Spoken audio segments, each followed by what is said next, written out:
ये कहानी ऊटी के एक गर्ल्स स्कूल की है जिसमें एक हॉस्टल भी है। इसी हॉस्टल में 4 बेहद करीबी दोस्त रहती थी। उनका ग्रुप स्कूल में सबसे लोकप्रिय था।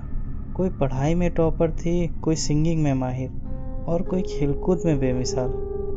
हर कोई उन्हें जानता था और पसंद करता था।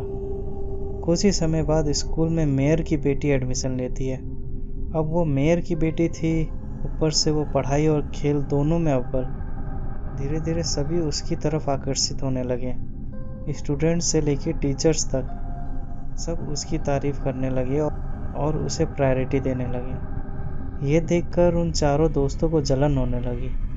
वो उसे नापसंद करने लगे और उसे डराने की कोशिश करने लगे, जैसे रात को बाथरूम में बंद कर देना, उसके रूम के बाहर अजीब अजीब आवाज़ें निकालना और उसका मजाक उड़ाना। कई बार वो चारों सस्पेंड होते होते बची, लेकिन इससे उनका गुस्सा और नफरत और भी बढ़ने लगा। फिर एक दिन उस ग्रुप की सबसे होशियार लड़की लीजा लाइब्रेरी में पढ़ रही थी। जिस डेस्क पर वो बैठी थी उसकी बगल की दीवार पर एक पुराना कागज चिपका हुआ था। पढ़ते पढ़ते उसका ध्यान उस कागज पर गया और उसने उसे धीरे धीरे नोचना शुरू किया। कागज हटाते ही दीवार पर एक नाम उभर कर आई, गायत्री।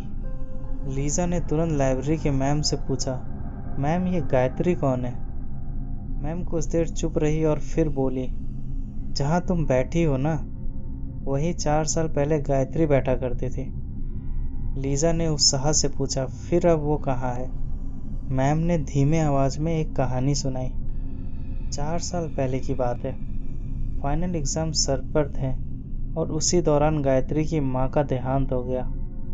वो पूरी तरह टूट गई थी। पढ़ाई में उसका ध्यान नहीं लग रहा था। वो रोज घंटों यही लाइब्रेरी में इसी डेस्क पर बैठकर पढ़ाई करने की कोशिश करती थी। यही दीवार पर कंपास से अपना नाम गूंथा करती थी। फिर एक सुबह जब मैं लाइब्रेरी आई तो उसे इसी डेस्क पर फांसी से लटका पाया। वो मानसिक रूप से इतना थक चुकी थी कि यही इसी जगह उसने अपनी जान दे दी। मैम की ये कहानी सुनने के बाद वो अपने बाकी दोस्तों से मिलती है और उन्हें भी गायत्री के बारे में बताती है और कहती है, मेरे पास उस मेयर की बेटी को सबक सिखाने के लिए एक प्लान है। वो कहती है कि क्यों ना हम इस गायत्री की मदद लें, किसी को हम पे शक भी नहीं होगा और हमारा काम भी हो जाएगा।